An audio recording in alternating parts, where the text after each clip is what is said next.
Today we're out here with the 2019 Honda Civic. For this model year, Honda has given a very minor refresh. We have an updated front end, some tweaks to the interior, and some rejuggling of features and option packages as well. But the bulk of the Civic has not changed since 2015, when it was first launched as a 2016 model year vehicle. You might be wondering, why are we taking a look at the Civic again if not too much has changed? Well, the reason for that is that the Civic is the second best-selling Honda in America, right behind the Honda CR-V. So a lot of folks are shopping for this model, and the competitive landscape has changed. Since this generation of the Civic first launched, we have an all-new Toyota Corolla, an all-new Kia Forte, a heavily refreshed Hyundai Elantra, and an all-new Volkswagen Jetta as well. In addition to those all-new models, some competitors from back in 2016 don't exist anymore, like the Ford Focus. The biggest change for 2019 is the front-end design, which has been restyled to put this a little bit more in line with the new Honda Accord. The top-end trim, which is what we're looking at this week, has full LED headlamps with full LED turn signals as well. Halogen fog lamps down there at the bottom of the bumper. Now, you'll only find these LED headlamps in the very top-end trim. All the rest of the Honda Civic lineup is going to have halogen headlamps. In kind of an odd twist, Honda decided to update the sedan and the coupe with this refreshed front end and the tweaks that we'll see on the inside, but these changes do not apply to the hatchback at the moment. We don't know whether that's coming later as an early 2020 model or perhaps a late 2019 change, but all we know for the moment is that the sedan and the hatchback get this tweaked front end look. The hatchback remains the same at the moment. At 182.7 inches long, the Civic is a little bit longer than many of its direct competitors, except for the all-new Volkswagen Jetta that is a few inches longer than this. It's quite large for the compact segment. However, even though the Jetta is longer than the Civic, that doesn't mean that it gets more interior room. We actually have more combined legroom in the Honda Civic than we find in that Volkswagen model. As we see with some of Honda's other products, the Civic is very efficient when it comes to overall space utilization, so the size of the interior versus the size of the exterior. You can also really tell looking at this overall profile that Honda is very focused on aerodynamics and fuel efficiency, and that's one of the reasons that we get this very sloping profile right back there at the rear of the Civic. Unfortunately, that does cut down on rear headroom. Out back, things look basically the same as before. We find even the same tail lamp modules as before, with this definitely accentuated C shape right here. These are combination lamp modules, meaning that the brake lights and parking lights are LEDs, but the turn signal and backup lights are incandescent elements. Honda was one of the first car companies in America to bring some of their latest active safety systems down to less expensive vehicles like the Honda Civic. And for 2019, they're going all in on Honda sensing. All trims of the Civic now get that autonomous safety package, which includes adaptive radar cruise control, autonomous braking, lane keeping assistance, road departure mitigation, but interestingly enough does not include blind spot monitoring, which is not available on any version of the Honda Civic. Instead, EX, EXL, and Touring get their lane watch system, which puts a camera on that rearview mirror on the passenger side and gives you a slightly better view of the right side of the car, but does nothing for the blind spot on the driver's side. Unlike some of the competition, Honda gives us a two-engine lineup in America. Things start out with a naturally aspirated 2-liter 4-cylinder engine, produces 158 horsepower and 138 pound-feet of torque. If you're looking for a compact sedan in America with a naturally aspirated engine and a manual transmission, there is a Honda Civic for you. However, if you get the EX trim or above, then you get the 1.5-liter turbo and the CVT, and that's what we're looking at right here. That gives us 174 horsepower and 162 pound-feet of torque, and the best fuel economy in any Civic in America, 36 miles per gallon. Oddly enough, if you want the lowest fuel economy, that would be with the base engine and the manual transmission, down at 29 mpg. Previously, Honda allowed you to get that 1.5-liter turbo and a manual transmission, which was a fun combination, but for 2019, that option is now gone. All 1.5-liter turbos are going to get the CVT. In our front seat comfort score, I'm going to give this top-end Touring trim 8 out of 10 points. As the sedan segment in America has shrunk, manufacturers are giving us more and more premium options in this particular category, and those are some things that we don't see yet in the Honda Civic. So for instance, we don't have any adjustable lumbar support in this model at all. That's something that I really would like to see, at least a two-way adjustable lumbar. We also don't have any seat ventilation, just heating controls right here in the center console. We have a tilt telescopic steering column with a moderate range of motion, and I found it pretty easy to find a good driving position in this car, but the seat overall is not quite as comfortable or as adjustable as some of the competitors. The lack of adjustability really is something to keep in mind if you share a vehicle with someone that's significantly different in overall size to you. So if your spouse is much larger or much smaller than you, one may find the seat very comfortable, one may not, and the lack of adjustability means it's going to be a little bit more difficult for everybody to be happy. We do, however, have a power passenger seat, which is a nice touch in this segment. Hopping into the back seat, the first thing you'll notice is the amount of legroom we find back here. I have about 5 inches of legroom left sitting right there behind myself, and even if I scoot all the way over to the right side of the car where this front seat was all the way back in its tracks, I have about 1.5 inches left there. The legroom figures that we find in the Civic are going to make it a lot easier to put rear-facing child seats in here than in something like a Toyota Corolla. The Corolla is definitely on the small side of this segment when it comes to overall legroom figures. Unfortunately, headroom in the back is a little bit limited, so I have to crane my head to one side in order to really put my head back there on the headrest. And that's because of the shape of this overall roofline. Honda was really trying to give us that swoopy profile, better for aerodynamics, better for overall design, but it does cut down on rear seat headroom. Another thing worth noting is that we don't have any rear air vents back here, even in this top-end touring trim, and those are features that you will find in some of the competition. However, most of the competition does have pretty limited headroom back here, so if you're shopping for a compact vehicle with headroom, you're going to want to look at something like a Honda CR-V. Behind the trunk lid, we find just over 15 cubic feet of storage space, which is excellent for a compact sedan in America, and puts this in direct competition with many mid-sized sedans in America as well.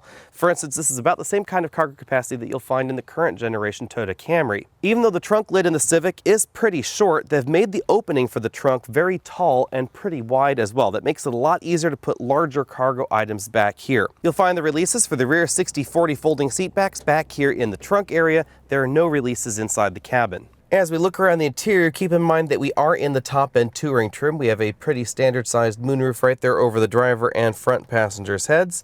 We have height-adjustable shoulder belts and two-way adjustable headrests. The leather seats in this top-end touring trim have a fabric accent right there in the middle of that seat back cushion. We then have perforated leather in the seat back and bottom cushion, although these seats are not actively ventilated, and Honda gives us moderate bolstering up front to help keep folks in the seat. As you'd expect out of a vehicle with this price tag, we have a combination of hard and soft touch plastics on the door, soft touch plastics for the upper section, and then hard plastics lower, for instance around that bottle holder and the speaker grille. The trim on the doors and on the dashboard is designed to imitate metal. You can see that it has a bit of a pattern there, and it has linear stripes. You'll find that trim on the doors, and then it continues over to the dashboard, where it cuts the dashboard sort of in half. We have this upper section of the dashboard that is soft touch, lower section that is soft touch as well, and then the bottom below that, that's all harder plastic. Honda didn't do much to change the overall styling of the interior, so we still have the same 2 large air vents at the top of the dashboard, center channel speaker above that, and then an infotainment system right here in the middle. 2019 brings us physical buttons along the left side of the screen, so we have direct access to home, the mapping interface, audio, phone, a back button, power and volume knob right there, etc. But the software itself is basically the same as the previous model years of Civic. That means that this does not get the updated software that we see, for instance, in the Honda Accord, the Odyssey, etc. Below the infotainment screen, we have the controls for the optional dual zone climate control. This is not standard on Civics, this is an option. We then have the controls for the heated front seats in 3 different levels right there, and then a large storage area where you could definitely put smartphones, things like that. And there's some cable management because the plugs for the infotainment system are under the center console, not in this storage area. So right under here, there's an area where you could put perhaps a very small purse. That's where you're going to find the USB input, and then you could pull the cord up through a hole right there in the back of that storage area. We then have a pretty traditional console shifter. Drive is all the way back there. Sport 1 notch behind that. And then there are no manual shift modes right there for the shifter. You have to use the paddles on the back of the steering wheel. There's a button for the auto brake hold system, electric parking brake, and an Econ enabled disable button. Moving to the center console, we find soft materials on each side, as well as this lid area right here. This slides forward and backward, right like that, to allow access to the cup holders. Those also slide out of the way so we could put larger and deeper items in there. For instance, if you wanted to put a 2-liter bottle or a half gallon of milk, you could definitely do that. There's a USB charge only port, and you can remove the cup holders completely from the center console if you want access to all of that storage area. With the armrest all the way back, we have access to a release, which allows us to pull it up and out of the way. We can then see that we have this full large storage compartment right down there. It's all one piece. We have another little divider right there that you can remove from the vehicle in addition to the cup holders. So we have access to that complete storage area, and then one more divider that we can pull out. The instrument cluster is a partial LCD design. Everything that we see in the middle is a color LCD, and then everything outboard of that is a physical gauge. This LCD is where you'll find your typical trip computer readouts, turbo boost, some other additional readouts like turn-by-turn navigation directions, but overall it's not quite as configurable as some of the competitive LCDs we see out there. The steering wheel is a comfortable 3-spoke design with pretty aggressive sport grips up top. We have paddle shifters on the back, down on the left and up over there on the right. You'll find the infotainment controls on the left side of the wheel. We have volume up, down, but we no longer have a touch slider right there. This functions as track forward, backward, and it also interacts with that multifunction LCD. We press this button to choose options, and then this to navigate around that display. There's a dedicated phone hang-up and pickup button, back button, and voice command button. And then on the right side, we have the controls for the radar adaptive cruise control system, as well as the lane keeping assistance system. Out on the road, the 1.5-liter turbo gets the Civic Sedan from 0 to 60 in 6.5 seconds. That's a very, very respectable time for a compact sedan. Honda's choice to put the 1.5-liter turbo in most versions of the Civic is a little bit unusual, because Honda's mission with this 1.5-liter engine is not the same as the 1.4-liter engine that we see in the Jetta. That engine is definitely very, very focused on overall fuel economy. It has a very modest performance benefit in that vehicle over the previous engine design, but not as big as what we see in this 1.5-liter turbo. 6.5 seconds 0 to 60 is very quick in this segment. If you want to go faster, you'll have to look at the performance versions of the competition. So for instance, there is a 1.6-liter turbo available in the Forte, in the Elantra, and then of course more powerful engines available in the Jetta, but those are performance versions and they're going to cost an awful lot more than the model that we're driving right here. The direct corollary to this in the Jetta lineup would still be the 1.4-liter base engine. In our 60 to 0 braking test, this model took 121 feet to stop from highway speeds back to a complete stop. That's pretty good overall, considering the fact that we have eco-focused tires on this model, and overall handling ability is absolutely excellent. If you want better handling ability and better handling feel, you really will have to shop in a different segment. After having recently driven the all-new Mazda 3, I think I prefer the way the Mazda 3 feels out on the road, but I prefer the way the Civic handles. That shouldn't surprise you too much, because that's basically the same divide that we saw between this and the last generation of the Mazda 3. When you get this out on your favorite winding mountain road, it's obvious that the chassis can really handle an awful lot more. And that's logical, because again, we have the Sport, we have the SI, and then we have the Type R above the model that we're driving right here in terms of overall handling ability. And a lot of that DNA really is baked right into the regular Civic sedan. You can see that not just in the way this vehicle handles curves, but also in the way the vehicle is put together. For instance, we have relatively wide 235 width tires on this top end trim, and they fit just fine in the wheel wells. So you could have a serious impact on overall handling ability if you wanted to swap out these OEM tires with some really grippy summer tires on your own aftermarket. That's going to definitely make this handle better than a stock Mazda 3. And it's worth noting that you'll be able to do that on the stock OEM wheels on this car, and you won't be able to do that on the current generation Mazda 3. Mazda just didn't target that kind of handling ability in their new sedan. As we see in other Honda products, they've done a good job trying to balance overall handling ability with a comfortable ride. The ride is not as soft as a Nissan Sentra, but this is definitely not as firm as the sportier options in this segment. Remember that Honda sells the Civic Si and then they sell a Civic Type R, so there are two levels of performance on top of the model that we're driving here, and that's excluding the Sport trim, which only exists in the hatchback lineup. Now that said, it's still obvious that Honda had performance and handling in mind when tuning this suspension, because this is definitely bringing in some of the smaller bumps on this gravel road into the cabin, and we don't see that in every one of the alternatives. For instance, the new Volkswagen Jetta, it has a suspension that's a little bit softer than this. In our cabin noise test at 50 miles an hour, this cabin came in at 71 decibels, 1 decibel quieter than the last Civic that we tested. Honda tells us that they spent more time putting extra sound deadening material and redesigning some of the sound deadening structures in here to help quiet the cabin down, and that definitely seems to be noticeable. Fuel economy is truly the area where the Civic set a new bar when this launched back in 2016.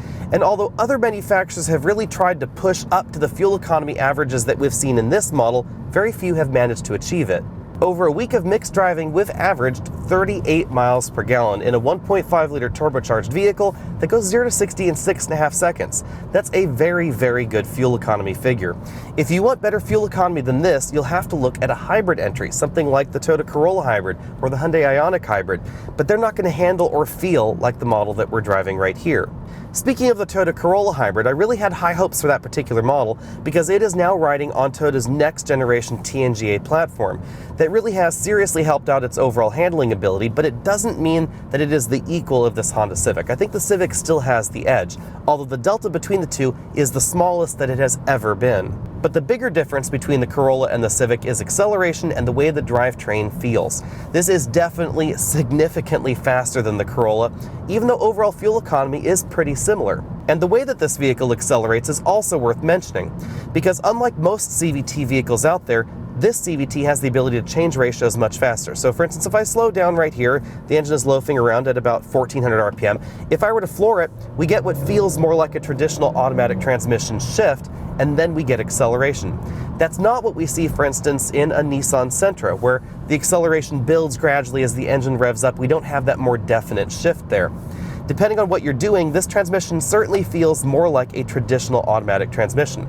For instance, we have those paddle shifters down there. Those are not the crispest shifts I've ever felt, but they're definitely crisper than what we see in Nissan CVTs. And I would say that overall CVT feel is superior even to the new Toyota CVT, which employs a physical first gear. I prefer the way this CVT drives out on the road. Again, it's pretty darn responsive. Now, this does imitate automatic transmission shifts, and I personally think that's a bit of a bummer, because if it didn't, we'd likely be going 0 to 60 faster than that 6.5-second score. Overall, out on the road, I think the Civic is an excellent balance of fun, practicality, and comfort. We do find more comfortable options than some of the competition, but in this top-end trim, we get the extra comfort bits, and we get that excellent performance. So the top-end touring trim really doesn't have a good corollary when it comes to the competition. At the moment, the Civic is the best seller in the compact sedan segment. It's not too hard to see why. There are so many different ways you can get your Civic. It's the only option in this segment at the moment that comes as a coupe, as a sedan, and as a hatchback. In this video, again, we're talking just about the sedan. That sedan will start at $19,450 for the base LX trim. Now, it's worth noting we don't get Apple CarPlay or Android Auto or a leather steering wheel in that base model, 3 critical features that a lot of folks out there are really wanting in their new car. If you want those features, you have to step up to the $21,150 Sport model. And if you want the 1.5-liter turbo engine, you have to step up one level again to the $23,400 EX trim. The top-end touring model that we were driving this weekend came in at $27,300, but that's not really where the Civic lineup ends, because then on top of this, we have the Civic Si. On the hatchback side, we have the Sport trim, and then we have the Type R. And then on the coupe side, we also have a Civic Si that's range topping. But we're here to talk about the more mainstream versions of the Civic. As such, our first competitor here has to be the Civic's arch nemesis, the completely redesigned Toyota Corolla. The new Corolla is now heavily related to the Toyota Camry, and that may explain something funny about this generation of Corolla. It's stayed about the same size on the outside, but it's shrunk on the inside. And that means that the Corolla ends up being a little bit less practical than it was before, and notably less practical than the Civic, especially when it comes to hauling child seats or large adults in the back. On the flip side, Toyota says that they were really targeting handling ability in the Corolla, and that definitely shows. It definitely feels much sportier and much more engaging than Corollas of the past, although not to the same level as we see in the Civic. The Civic is still the more engaging option. Toyota does give us an optional hybrid system, so if you're looking for high fuel economy at a low sticker price, that's definitely what you're going to find in that Corolla hybrid. They've also decided to keep the Corolla's lineup pretty tight, so we don't see top-end versions of the Corolla like we see in the Civic. That means that if you're shopping for especially the 1.5-liter turbo versions of the Civic, there really is no Corolla that is a direct corollary to that particular model. The counterpoint to that is that the Corolla is probably going to be the most reliable entry in this particular segment. It also is very fuel efficient, and Toyota has priced it very, very aggressively. So those are definitely key selling points for that Toyota. Moving along, we have the other bestseller in this segment, the Nissan Sentra. At $17,890, the Civic is about 10% more expensive, so you can really see the Sentra sells largely on price here. It is definitely less expensive across the line versus the Honda Civic. And of course, we're just talking about base prices. If you take a look at on-dealer lot deals, you're probably going to get a better deal on the Sentra than you will on a Civic. Out on the road, the Sentra doesn't feel quite as substantial or quite as premium, but overall handling is still pretty good for this segment overall. And it does have a trick up its sleeve. It has a lot of room on the inside, especially rear seat headroom, and it has an enormous trunk. As we've seen with other Nissan products, the trunk is not just about the overall size, because it's not too far off what we see in the Civic. It's mainly about the shape. You can keep larger roller bags in a very vertical position, meaning you can simply stick more luggage in the Sentra than you could in the Honda. If you want a bit more performance in your Sentra, there is now an SR Turbo and the new Nismo version of the Sentra as well, but neither one of those is quite like the Civic Si. You could think of them sort of as a slightly sportier themed version of a Honda Civic with the standard 1.5-liter turbo. Before we move on, you should know that although the Sentra is less expensive than the Civic, we don't find the same level of active safety technologies on those lower-end trims. Moving along, we next have the Hyundai Elantra. It has a recent refresh on it, and that mainly improved overall drivability and fuel fuel economy. They've replaced the base engine and transmission with a new model that has a continuously variable transmission, just like the Honda Civic, and that has seriously improved the Elantra's fuel economy. It also has a relatively low starting price at $18,950, and again, you'll likely find a slightly better deal on the lot than you will at the Honda lot. Also worth noting, especially important in this segment, is that the Elantra has a very long standard warranty, and that could be a deal for a lot of people in this segment. Adding an extended warranty that same length onto a Honda Civic could cost you $1,000 to $1,500 at the dealer lot, and we find that standard on all Elantra models. For 2019, we have two different turbocharged engines in the Elantra. The first one is an eco-focused 1.4-liter turbo. It costs about the same price as the Civic Sport, but we have a somewhat limited feature set available in that particular model. Fuel economy is excellent, and if you're looking for a more traditional driving experience, the dual clutch will definitely give you that versus the CVT that we find in the Honda. The next option is the Elantra Sport at $23,800, so about the same price as the Honda Civic EX, and that gives us definitely more power than we find in the Honda Turbo, but in some ways it is not quite a Civic Si. The Sport goes after kind of a different, more value-oriented shopper. I think it's a better deal than either of those options. We also have the limited trim at $22,800, but it has a lot less power than we see in the EXL trim of the Civic, so there aren't too many direct corollaries in the lineup. Next up, we have the Volkswagen Jetta. The Jetta is really focusing on being big and comfy in this generation, but it's also focusing on being very well-rounded, and that surprised me a little bit. We have a standard 1.4-liter turbocharged engine, which is an excellent base engine in this segment. It definitely has a torquey feel that I really appreciated, and absolutely great fuel economy. Perhaps more important for some shoppers out there, it does not use a continuously variable transmission. If you get the automatic, it has a regular 8-speed Aisin transmission in there, so it's going to feel very, very normal. The Jetta also has a very aggressive base price at $18,745. That will get you things like LED headlamps, which is a nice touch, and again, that 1.4-liter turbo, but a manual transmission, and some of the competition does start with automatic space. But if you're after a manual specifically, you'll find that in the Jetta. This generation of the Jetta is also really surprising when it comes to value, because for about the price of the Civic EXL, you'll get a huge LCD instrument cluster in the Jetta, the large 12-inch display that we see in some of their more expensive models like the Atlas. That's pretty unprecedented in this compact sedan segment. Things also top out a lot lower than I had expected. A lot of Volkswagens out there with those top-end premium features end up having an MSRP above the competition, but not this generation of the Jetta. It tops out at $27,695. So the Jetta is well priced and it represents pretty decent value. On top of that, we have that big cabin. If you want to put rear-facing child seats especially, you're definitely going to have the room for that in the Volkswagen Jetta, and we don't see that in a lot of the smaller entries in the compact sedan segment. And then there's the way the Jetta drives. It just has a really solid Germanic feel to it out on the road. It really does have the chops to compete with the Honda Civic. When it comes to which one do I prefer, I have to say that the top-end Civic is still my preference in terms of overall handling ability, but when it comes to handling feel, I really liked the way the Jetta felt out on the road. The top-end trims just didn't have the same size tires or the same kind of grippy tires that we found on the top-end version of the Civic, but you could do that yourself aftermarket. That's why my top pick in this segment at the moment is a tie between the Civic and the Jetta. I really like aspects of both. I like the Jetta's more sedate styling. I like the way the interior is styled as well. But I like the way that the Civic drives. I also really like the way that 1.5-liter turbo feels out on the road.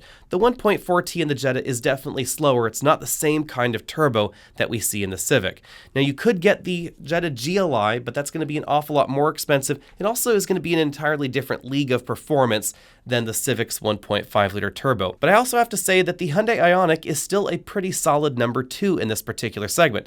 It has excellent handling ability and absolutely incredible fuel economy. It's also very, very practical. If you're looking for an entry in this segment that has a lot of interior room, a lot of cargo room, and excellent fuel economy, and you're willing to give up a little bit of performance and handling, definitely put that Ioniq on your shopping list. Let me know what you think about that down there in the comment section below, and also let me know what you would pick if you're shopping in this segment. Would you get the Honda Civic, or would you get the Volkswagen Jetta? I'd love to hear what you think about that down there in the comment section below. Also, be sure and find us over at facebook.com/AlexNauto so you can see what I'm driving this week, and click up there to the top of your screen if you want to support this channel. I'll see you later.